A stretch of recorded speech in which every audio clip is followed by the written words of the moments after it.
Hey guys, Assalamu alaikum. This is me Asad Ali, and today I'm going to talk about how to speak in English. But before that, I would like to tell you that अगर हमें English बात करना है, if we have to speak in English, then we should understand, we should learn English. Do you understand what I'm trying to say? I mean to say कि अगर हमें English बात करना है तो हमें पहले सीखना है. कुछ लोग होते हैं ना, कहते हैं यार हम अपनी लैंग्वेज किस तरह हमने अपनी लैंग्वेज तो कभी सीखी नहीं, हम अपनी लैंग्वेज तो बस सुन सुन कर जो है ना हम बोलने लगे. ऐसा नहीं है. हम अपनी लैंग्वेज इसलिए बोलते हैं क्योंकि हमारे अराउंड सारे उसी लैंग्वेज में बात करते हैं. That is the reason why we speak in native language फ्लुएंसली.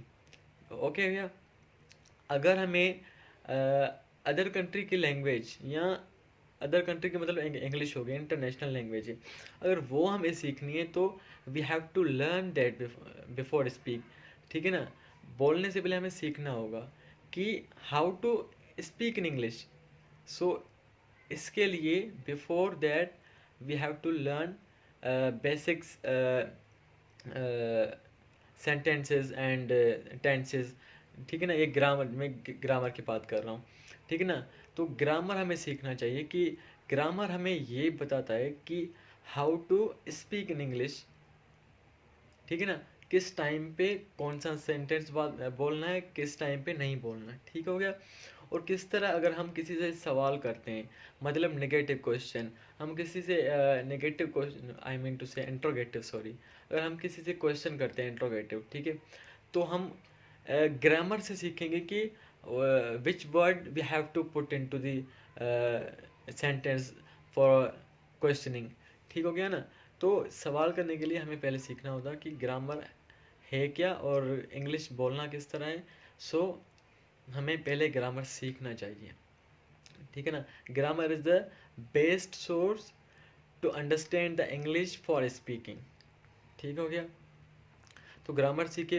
इसके 12 सेंटेंसेस है जो कि बेसिक सेंटेंस, जो कि 12 सेंटेंस पे ही हमारी सारी लैंग्वेज जो है ना इसमें आ जाती हैं. ठीक हो गया. तो आप पहले ग्रामर सीखें. ग्रामर के बाद जब आप ग्रामर सीखते हैं तो आपको पता चल रहा है कि मुझे कौन सा सेंटेंस किस टाइम के लिए बोलना चाहिए, आज के लिए, अभी के लिए कौन सा सेंटेंस यूज़ करना है और किस तरह यूज़ करना है. ठीक हो गया. जब आप ये ग्रामर सीख जाते हो ना तो आप ऑटोमेटिकली इंग्लिश बोलना स्टार्ट हो जाते हो. ठीक हो गया. आप जब ग्रामर सीख लेते हो, ठीक है, आपको ये पता लग जाता है कि how to speak in English, then you definitely speak. ठीक है ना. तो आप क्या करोगे उसके बाद, अगर, और ये तो ग्रामर हो गया आप सीखे, ठीक है. उसके बाद जब आप बोलेंगे तो आप थोड़ा हेजिटेट होंगे. हेजिटेट मतलब डरना नहीं, हेजिटेट. आप जब बात करोगे तो अल्फाज जो हैं आपके इधर उधर हो जाएंगे. ठीक है. उसके लिए फ्लुएंसली, जिसको कहते हैं फ्लुएंसली, आप किस तरह बात करोगे, you have to practise also for that. ठीक है ना. अगर आपके फ्रेंड्स हैं जिसको इंग्लिश बहुत इंटरेस्ट सीखना है तो आप उनसे बात करें. ठीक हो गया. अगर वो नहीं है, अगर फ्रेंड से बात करते तो वो बेटर देन अदर एवरीथिंग. ठीक हो गया. अगर उनसे बात करें तो ठीक है. अगर वो नहीं है, then make your friend which one, mirror. ठीक हो गया. मिरर हर घर में होता है. ठीक है. आप मिरर के सामने, front of mirror, you have to go and stand and speak up whatever you want. Speak whatever you want every day. Your English will be improved day by day. You cannot imagine that how you are improving. ठीक है ना. आपको भी पता नहीं चलेगा कि आप किस तरह इम्प्रूव करते जा रहे हो. ठीक है. सो these are the sources for speaking in English. So I hope you understand, and I hope this video you like it, this video, and please must to subscribe this channel if you like my video and if you want to get more videos from this channel.